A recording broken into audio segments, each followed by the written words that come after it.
He really salvaged his day last week with the receiving touchdown. He had 3 receptions for 10 yards, so not very efficient.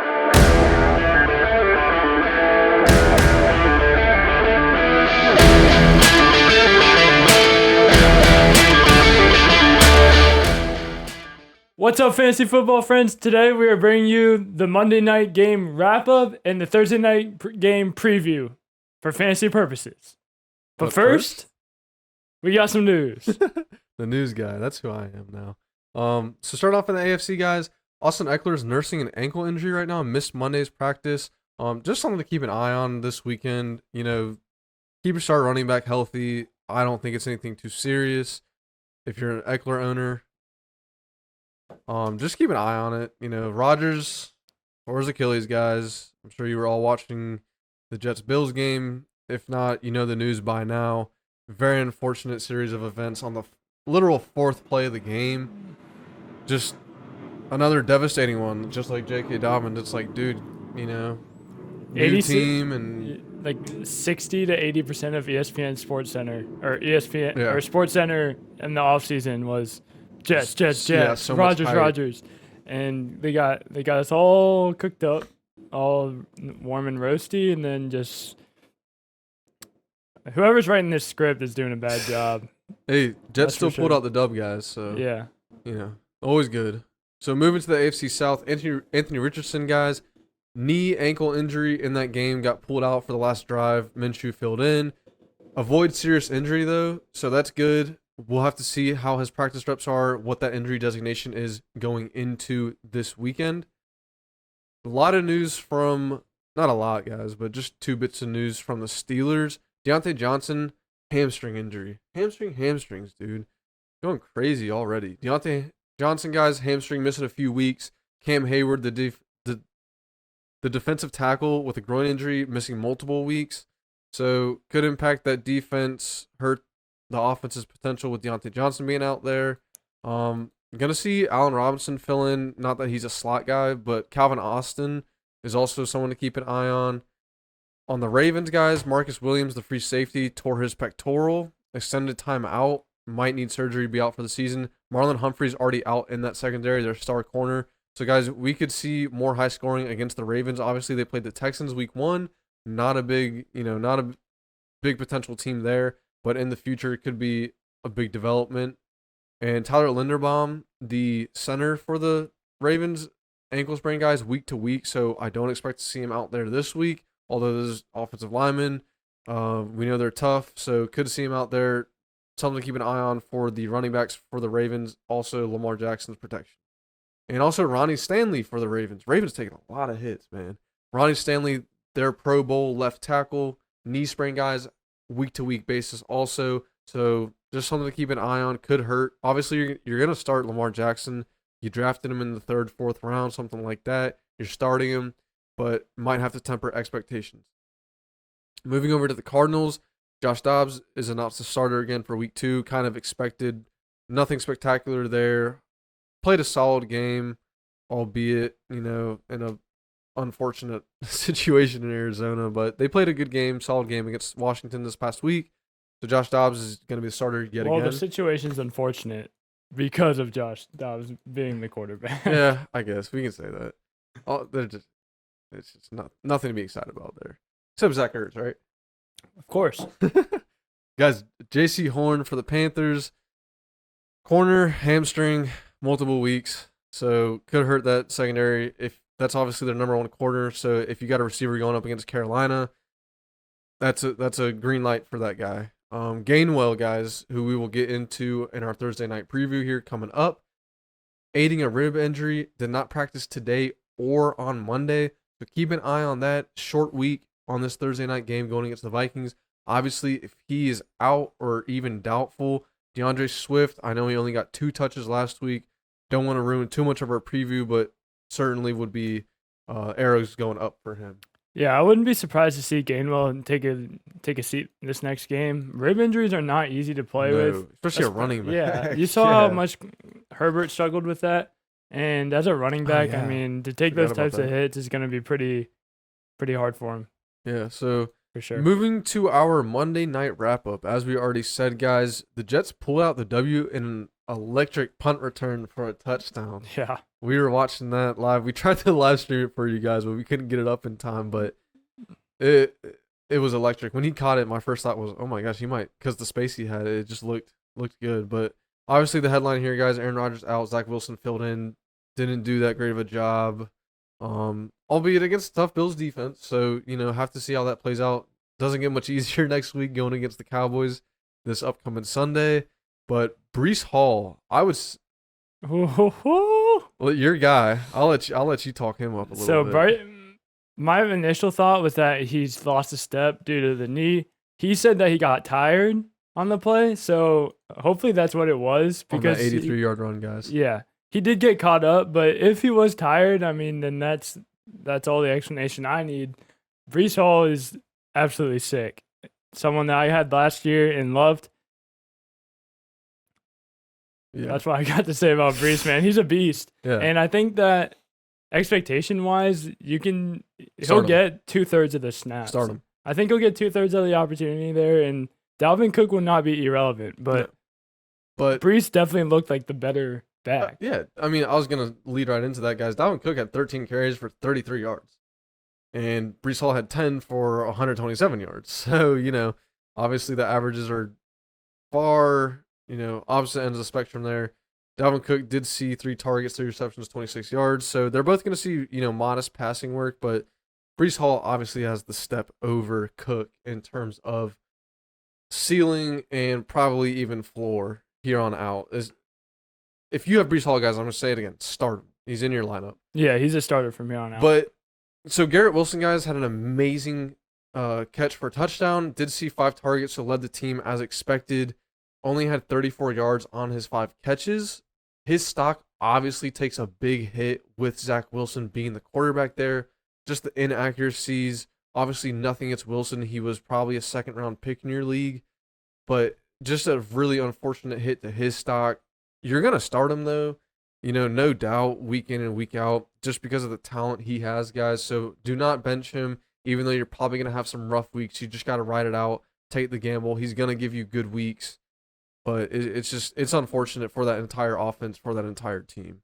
Yeah, it's unfortunate when you saw how he produced with Zach Wilson as quarterback last year and knowing that's what he's headed into. Right. I mean, Zach Wilson did say he matured a little bit, seeing Rodgers, so we'll see how that works into the next week. Obviously, they didn't really have a plan for Wilson being the quarterback. So these next couple of weeks, we can really see if he did take a step up. Yeah. Big hit for Wilson, though. I mean, That's really tragic. And obviously, guys, if we're downgrading Wilson like that, no one else for that Jets team is really to be on your radar, in terms of picking up or starting them. Yeah. Breece Hall and Garrett Wilson are your guys. If you're confident in Dalvin Cook, which I would not be. I mean, personally, I wouldn't be. I don't think I really have an issue with you flexing him. But yeah, it's just an unfortunate development in New York, considering the aspirations they had. I think Cook can still give you some good games. It's going to be hard to tell which games those will be. It's going to be a headache. Which will make him a hard player to actually put into your lineup. But yes, I think that he's got some good games in him. And if you want to flex him in a couple of weeks, I wouldn't rely on him as a starter week to week. But maybe on a good matchup, you can slot him in and see what happens. Absolutely. So moving to Buffalo side of things, I want to start off by saying, guys, I warned you. Josh Allen, guys, was my bust of the week at quarterback.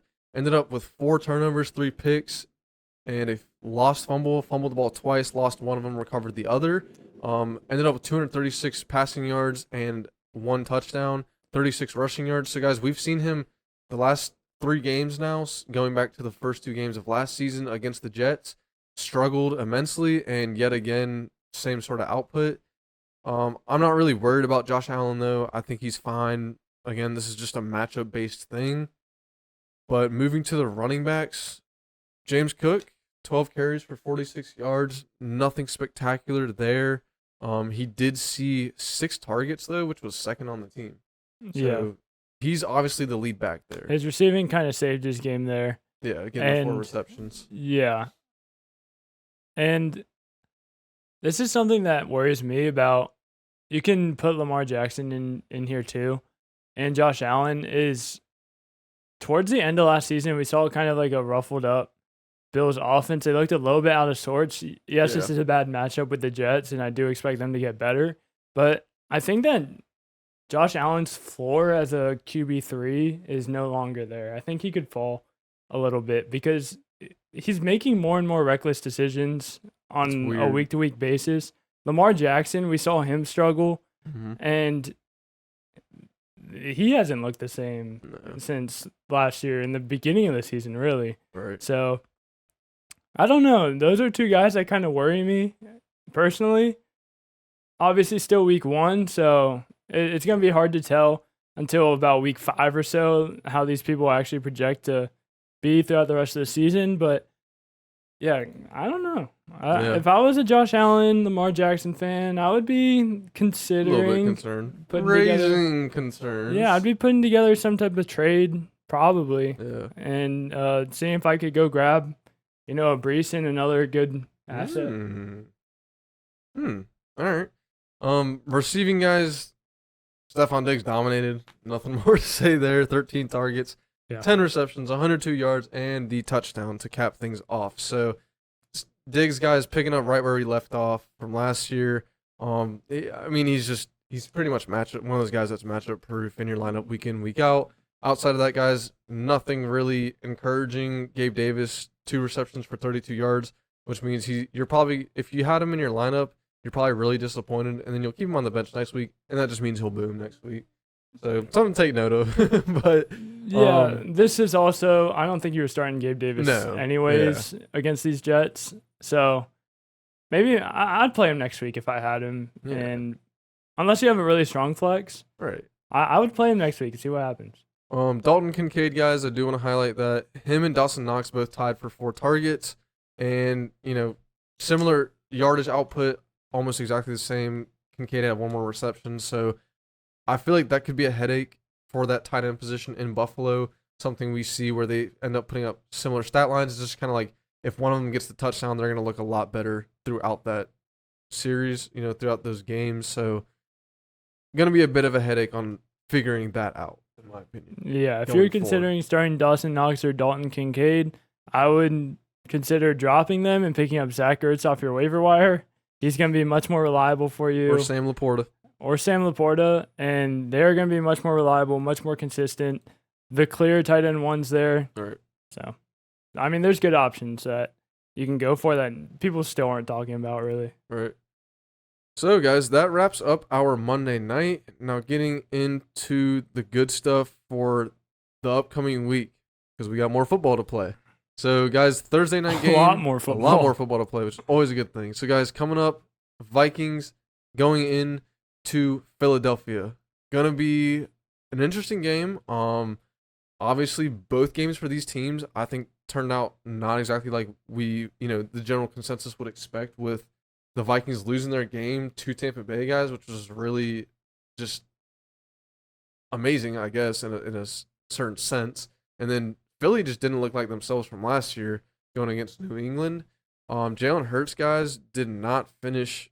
He had the 19th finish this past week. Didn't really look like himself. Just kind of a weird game. Both those 2 top receivers both had good outputs, so that's good. Jalen Hurts, obviously, you're going to start him, guys. He's a dynamic player, dynamic quarterback, and if Gainwell's hurt, you're probably going to see him get a little more design rushes, probably. So, I mean, I'm not really concerned with him. I think you're starting Jalen Hurts regardless. He still is. That shoulder, I think, is still a little bit of a concern, but he's not playing like it. 9 carries, 37 yards, which, that could easily be 9 carries for 50 or 60 if he gets a little bit more open on a couple. And even of if he those. scores a touchdown, you're looking at a totally different game. This was also a good New England Patriots defense. I think this is a consistent team that's always going to put up good numbers defensively. Right. So I didn't really expect too much from the Eagles You this actually week. predicted New England in that. Yeah. And I do agree that New England always has a good defense. So I wouldn't put too much stock into that, guys. You're starting Jalen Hurts. Don't think twice about it. Kirk Cousins. You know anything about Kirk Cousins? Yeah, honestly, he's going to probably be somewhere between the quarterback 10 to the quarterback 16 this week. And you can probably expect 2 touchdowns from him. Always.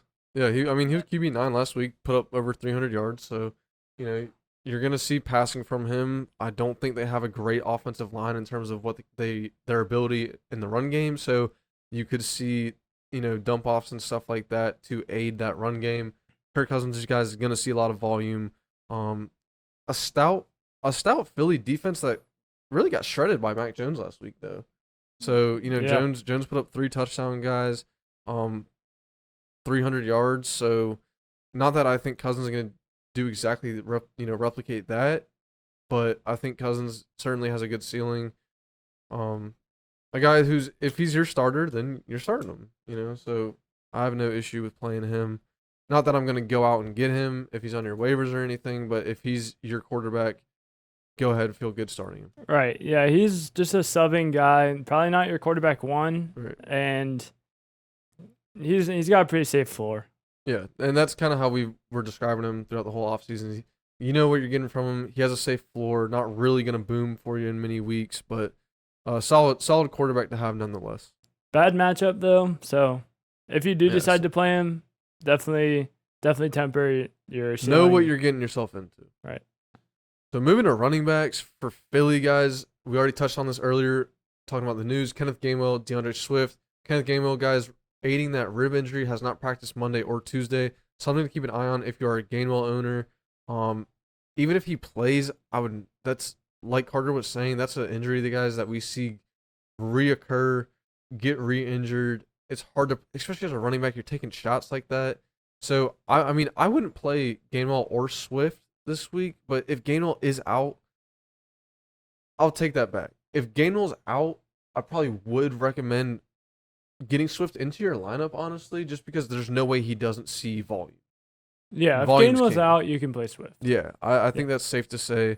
I think there's no way he sees 2 touches again, and especially if Gainwell's not playing. So kind of a murky situation there, guys, in terms of like what to do with players that you have. I do like Gainwell when he's healthy. I think they trust him a lot. He's a guy who seems to get work in the red zone, also a good receiving back. We knew that when he came out of Memphis a few years ago. But DeAndre Swift, guys, if Gainwell is out, so keep an eye on that if you're a Swift owner. I'll let you talk about your guy. Boston Scott, what do you think about him? I mean, I don't think he's going to play a huge role. We're looking at it now, guys. He only had, 1 touch. Well, he had a reception and 1 rush. So, I mean, He did the same exact thing as Swift. I'll say this. He's not playing the Giants, so I ain't playing him. All right, so Boston Scott's out. DeAndre Swift is in. Yeah. I don't know what I would do. I mean, I think you could play either of them, really.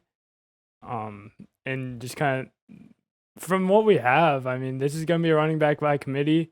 Yep. And those are going to be the 2 guys. So Swift obviously has a little bit more explosive upside.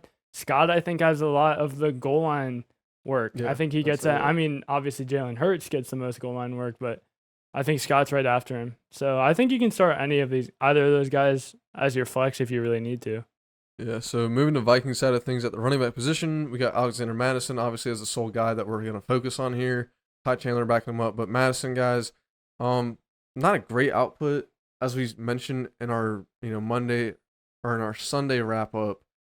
He really salvaged his day last week with the receiving touchdown. He had 3 receptions for 10 yards, so not very efficient, and ultimately scored that touchdown, saving his day. What was it? 11 rushes for 34 yards. So not a real efficient day from him. Scored the touchdown, saving his fantasy value for the week. It was a really good touchdown, though. It was nice. So I mean, Ramondre and Zeke both were not efficient on the ground. Ramondre did see 6 receptions for 64 yards against Philly.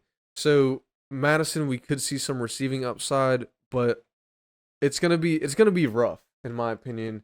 Starting him again against Philly, we know they have a good D line. They got good, they just have a good unit there on the defensive end, especially in the run department.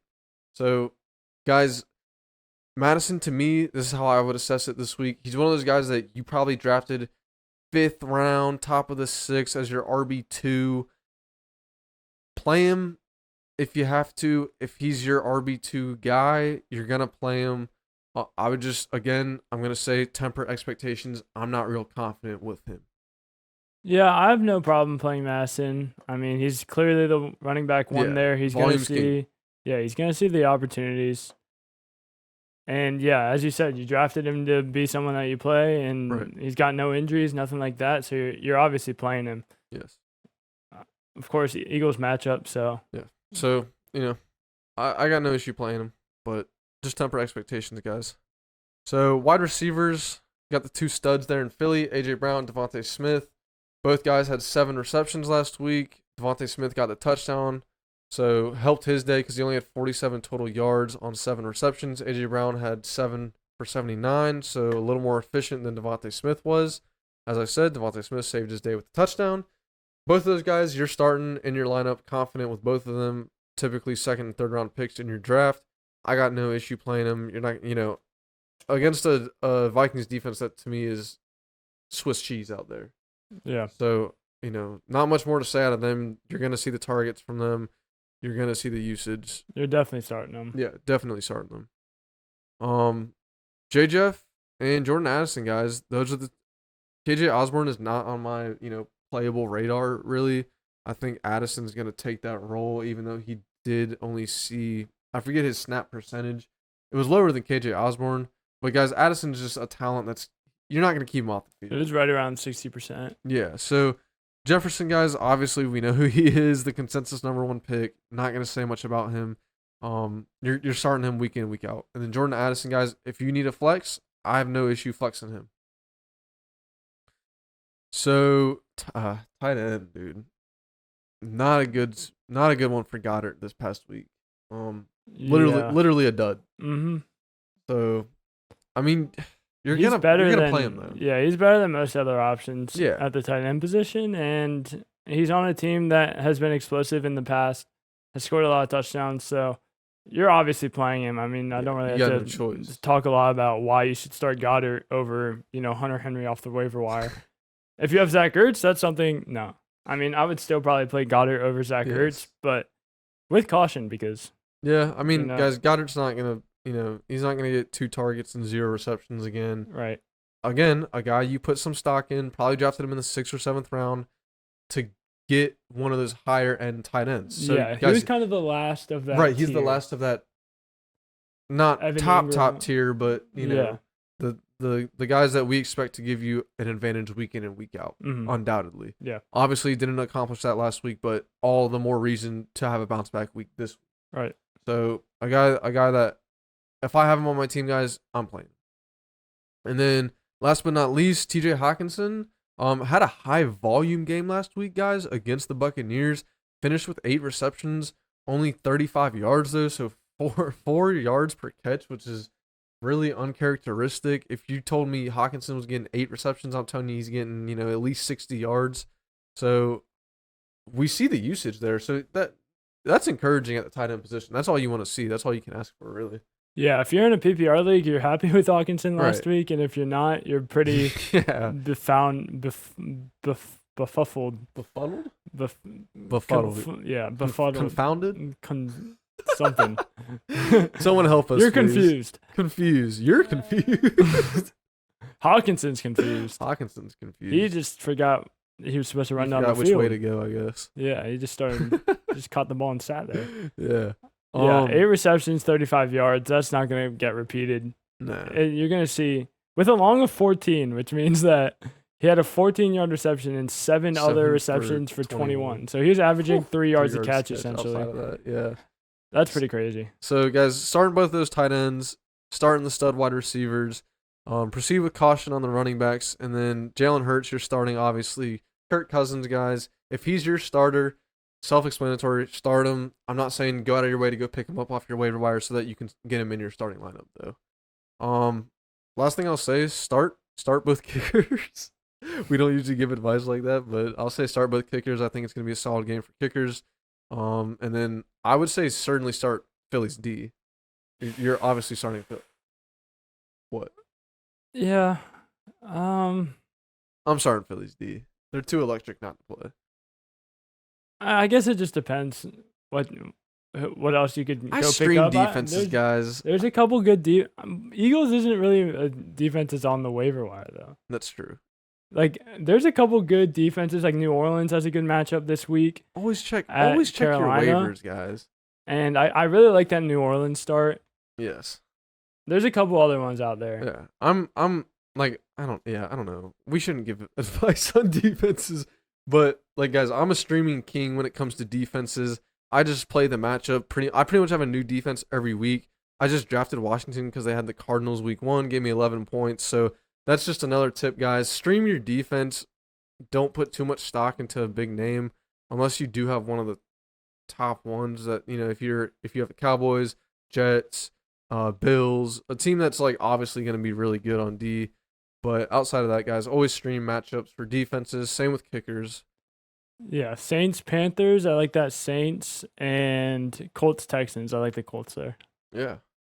Any other ones? Nah, those are kind of the streamer ones. I mean, Seahawks are not starting against the Lions. Right. And all the maybe Buccaneers against the Bears. I don't even mind that too much. Right.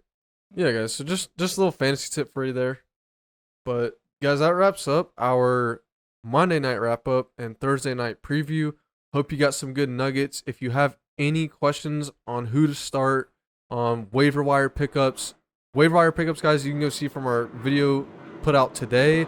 But if you have any start sit questions, matchup questions, please comment below. Yeah. Also, I'm just gonna give them a shot at this. I think that the Vikings come out with the win today. Oh yeah, we gotta give our prediction. Thursday. I think that the Vikings are gonna come out hungry. Eagles didn't look exactly like we expected them to coming out of the gates. I don't know. I sense a little bit of complacency there right now, and I think that the Vikings offense just really tears it up this week. It's just a feeling I got, so I'm going with Vikings at 29 to 23. 29 to 23 in favor of Minnesota. In favor All of right, Minnesota. so we're getting some division first game. I'm going Philly. Score. I'm going 27-21 Philly. Nice. No. Hold on. 27-18 Philly. That's my prediction. 27-18? 27-18 Philly. So we'll have to see. I just gotta say it. I was 10-5 in my predictions last week. Cardinals 7-8. I'm 7-8. Yeah. Yeah, but I had a couple that were close. What does that even mean? No, I mean I was close to hitting them. Well, we'll have to get some hats, guys, that say like smart and not smart or something like that. Yeah, we're For figuring that whoever out. wins, but we'll figure that out. But anyways, guys, hope you can get something from this. Please shoot questions towards us. Are you gonna do a live stream again, like Sunday? What was that, Sunday morning? Yeah, I'll be live streaming Sunday morning, right around 12ish, somewhere around there. You can expect me to be on, and I will be answering any questions that you guys have, going over our lineup and who we're going to be playing for this week. Team's looking a little bit rough, so we might have to stop doing that. Both 1-0, dude. We might have to stop doing the lineup part, but if that is to happen, then we might just introduce our main league and start doing stuff with that. We'll see how that works. But yeah, I will be doing that. And then to end things off, we just ask that you please like and subscribe. Comment down below if you have any questions about anything we just said or would like to interact with us. We love to get your feedback. We love to interact with you guys and hear what you guys have to say about fantasy. Other than that, have a good day and peace. Peace.